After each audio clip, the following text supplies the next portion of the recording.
Jamaah yang dimuliakan oleh Allah Jalla wa'ala, perjalanan kita ini masih sangat panjang ya. Kita baru di ronde kedua setelah alam rahim. Sebelumnya, setelah kematian, perjalanan kita lebih panjang daripada sebelumnya. Kita setelah kematian akan ada alam barzakh. Allah berfirman, hatta idza jaa ahaduhumul maut qala rabbi irji'un la'alli a'malu salihan fima tarak kalla innaha kalimatun huwa qailuha wa min waraihim barzakhun ila yaumi yub'atsun. Tatkala kematian mendatangi salah satu di antara mereka, dia menyatakan, ya Allah, kembalikan aku ke dunia, tundalah kematianku. Apa alasannya, apa tujuannya? Agar aku mampu melakukan amalan-amalan saleh yang pernah aku tinggalkan. Maka Allah menjawab, kalla, sekali-kali tidak. Itu hanya ucapan omong kosong dia saja. Apa maknanya? Allah terangkan dalam surat Al-A'raf. Mana innaha kalimatun huwa qailuha. Allah menyebutkan dalam surat Al-A'raf, walau ruddu la'adu lima nuhu an.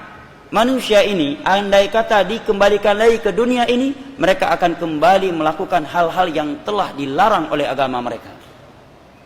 Ini maknanya. Kemudian Allah menyatakan, wa min waraihim barzakhun ila yaumi yub'atsun. Setelah kematian akan ada alam barzakh, mereka di dalamnya sampai datang hari kebangkitan. Kita di alam kuburan, di alam kubur, di alam barzakh bisa jadi 1 juta tahun, 1000 tahun, 100 tahun. Dan kondisi kita di alam barzakh hanya satu dari dua kondisi, tidak ada yang ketiga. Kalau tidak mendapatkan nikmat, maka mendapatkan siksa. Kalau tidak mendapatkan siksa, maka mendapatkan nikmat. Tidak ada kondisi yang ketiga. Sekalipun kita menangis, mengeluarkan air mata darah, Allah tidak akan mengembalikan kita. Oleh karena itu, Utsman bin Affan ketika melewati pemakaman, beliau menangis. Sehingga suatu saat dilihat oleh murid beliau. Muridnya ini bertanya, wahai Utsman bin Affan, aku tidak melihat engkau menangis seperti ini ketika dibicarakan surga dan neraka di hadapanmu. Artinya, rasa takut beliau ketika berada di depan pemakaman, kuburan, itu lebih dahsyat daripada ketika beliau mendengar surga dan neraka. Kenapa demikian, wahai Utsman? Maka beliau pun menyatakan, laqad sami'tu Rasulullah sallallahu alaihi wasallam. Karena aku telah mendengar sabda Nabi sallallahu alaihi wasallam. Maka beliau pun menyebutkan sabda beliau yang berbunyi, inna hadhil qubur awwalu manazilil akhirah fa inna ja minha fama ba'du aisaru min. Sesungguhnya alam barzakh ini, alam kubur ini adalah jenjang pertama dari jenjang akhirat. Barang siapa yang selamat di dalam alam barzakh ini, maka perjalanan setelah alam barzakh akan lebih mudah lagi.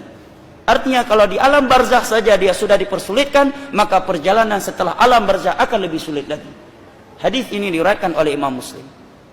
Setelah alam barzakh masih ada yaumul mahsyar. Nabi SAW bersabda, yuhsyarun nasu hufatan uratan ghurla. Manusia dibangkitkan dari kuburan mereka dalam keadaan tidak berpakaian sehelai benang pun, tidak beralas kaki dan tidak bersunat. Membuat Aisyah bertanya. Maka Aisyah bertanya, ya Rasulullah, ar-rijalu wan nisa ala yanzuru ba'dhum ila ba'd. Wahai Rasulullah, kalau kondisi mereka seperti itu, tidak berpakaian sehelai benang pun, tidakkah membuat wanita melihat kepada aurat lelaki? Dan tidakkah membuat lelaki mengintip dan melihat kepada aurat wanita?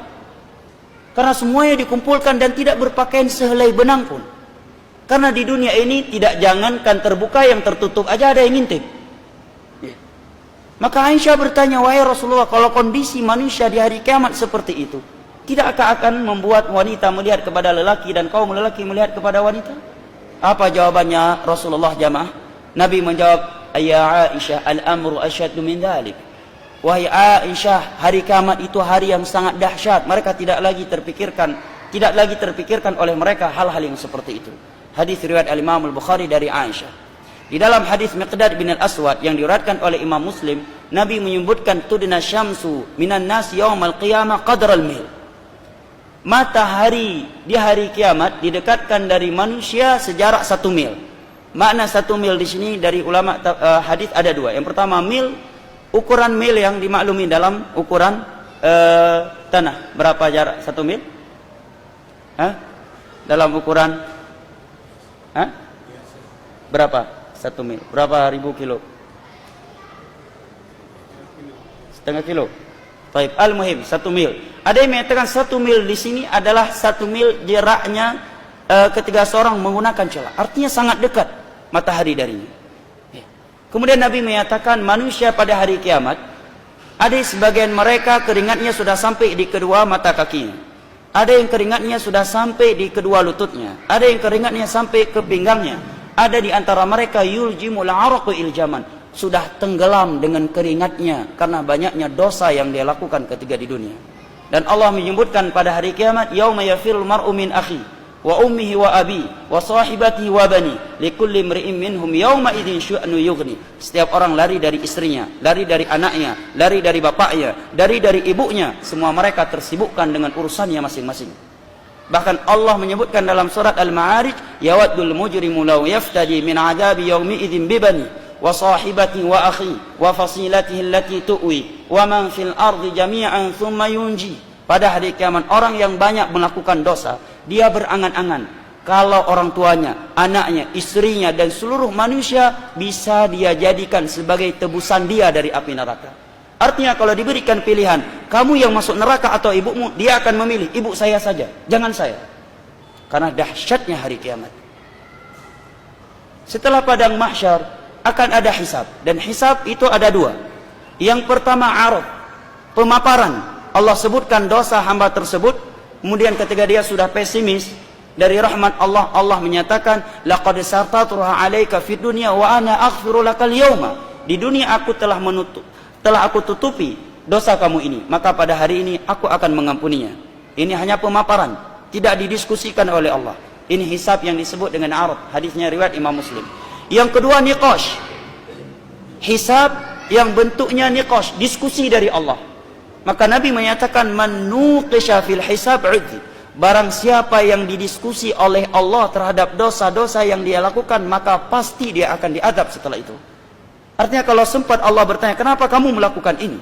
Kenapa kamu melakukan ini? Kenapa kamu melakukan ini? Maka orang yang seperti ini hisabnya, kata Nabi, udzi, pasti akan diadab setelah itu. Setelah hisab akan ada mizan. Setelah mizan akan ada perintah mengambil buku catatan amalan. Kalau kita mengambil dengan tangan kanan dari sebelah kanan, maka kita akan beruntung. Tetapi jika kita termasuk dari orang-orang yang mengambilnya dari sebelah kiri, dengan tangan kiri, dari belakang punggung kita, maka kita akan celaka. Sebagaimana yang Allah sebutkan dalam surat Al-Insyiqaq. Setelah itu belum selesai jamaah. Masih ada as-sirat. As-sirat sebuah jembatan yang disebutkan oleh sahabat Jabir, adaq minasy'ar wa ahad minasif. Lebih tipis daripada rambut dan lebih tajam daripada pedang. Sungguh tak terbayang bagi kita. Memang tidak terbayang, itu alam gaib. Coba bayangkan, jembatan lebih tipis daripada rambut, lebih tajam daripada pedang. Kemudian Nabi sebutkan di bawahnya api neraka yang menyala-nyala, dan di atasnya ada duri-duri yang menyambar siapa yang Allah perintahkan.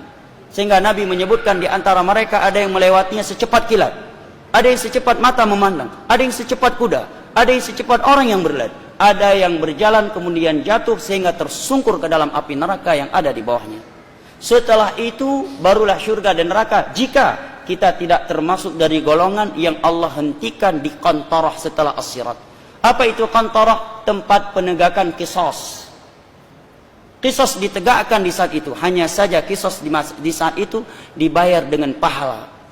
Kalau pahala kita tidak cukup untuk membayar kezaliman kita kepada orang-orang yang pernah kita zalimi ketika di dunia pada harta mereka, kehormatan mereka atau darah mereka, maka kata Nabi, dosa-dosa mereka Allah kumpulkan, Allah timpakan kepada orang yang pernah melakukan kezaliman kepada mereka. Sehingga pada hari kiamat bisa jadi orang di dunia nggak pernah berzina, bertemu dengan Allah menanggung dosa zina. Karena korban kezalimannya itu pernah berzina, dan pahala ibadah dia tidak cukup membayar kezaliman dia kepada korban dia tersebut. Bisa jadi dia di dunia tidak pernah korupsi, tetapi bertemu dengan Allah membawa dosa korupsi karena dia pernah menzalimi orang yang korupsi. Bisa jadi di dunia dia tidak pernah berjudi, tidak pernah menjadi LGBT, tetapi pada hari kiamat membawa dosa itu semuanya karena korban dia ada di antara mereka dan pahala ibadah dia tidak cukup untuk menebus kezaliman dia terhadap mereka. Itu yang disebut oleh Nabi di dalam hadis yang diriwayatkan oleh Imam Bukhari dari Abu Hurairah dengan sebutan al-muflis, orang yang pailit. Setelah itu baru syurga dan neraka. Itu pun kalau kita tidak termasuk dari ashabul a'raf. Satu surat dalam Al-Quran bernama Al-A'raf. Ya, bisa dilihat pada surat tersebut penjelasannya. Disebutkan oleh Imam Ibnu Katsir di dalam tafsir beliau pada surat ini, sebuah riwayat dari Imam Ahmad bahwa ashabul a'raf ini Allah berhentikan mereka di antara surga dan neraka tatkala amal kebaikan mereka seberat amal keburukan mereka. Amalan keburukan mereka seberat amal kebaikan mereka. Mereka tidak langsung dimasukkan ke dalam surga karena amal kejelekan mereka seberat kebaikan mereka, dan mereka juga tidak langsung dimasukkan ke dalam neraka karena amal kebaikan mereka seberat amal kejelekan mereka. Sampai Allah memutuskan hukumnya kepada mereka sesuai dengan keadilan dan hikmahnya. Setelah itu baru surga atau neraka. Dan yang masuk ke dalam neraka itu ada dua jenis manusia. Yang pertama, dia masuk dan tidak akan keluar darinya lagi, yaitu orang-orang kafir atau orang-orang muslim tetapi melakukan pembatal keislaman dan belum bertobat darinya ketika mati. Yang kedua, mukmin yang bermaksiat. Dia masuk ke dalam neraka hanya mampir, dibersihkan dari dosanya, setelah bersih baru dimasukkan ke dalam sebuah sungai yang dengan itu dia akan suci, kemudian dimasukkan ke dalam surga. Apakah kita merasa tenang mendengarnya? Andai kata kita mampir, satu hari di hari kiamat paling pendek Allah katakan seperti 1000 tahun di dunia ini. Sebagian hari yang lainnya Allah menyatakan khamsina alfasana, seperti 50.000 tahun di dunia ini panjangnya. Siapa yang mampu bertahan? Berarti kalau kita mampir dalam neraka 7 hari, berarti maknanya kita telah disiksa, dibakar dalam api neraka selama 7.000 tahun. Itu paling pendeknya. Perjalanan masih sangat panjang jamaah. Semua kita akan mempertanggungjawabkan apa yang kita perbuatkan. Masing-masing di antara kita memperhatikan perbuatannya diri sendiri, jangan sibuk surga orang lain, ternyata surganya sendiri tidak terpikirkan.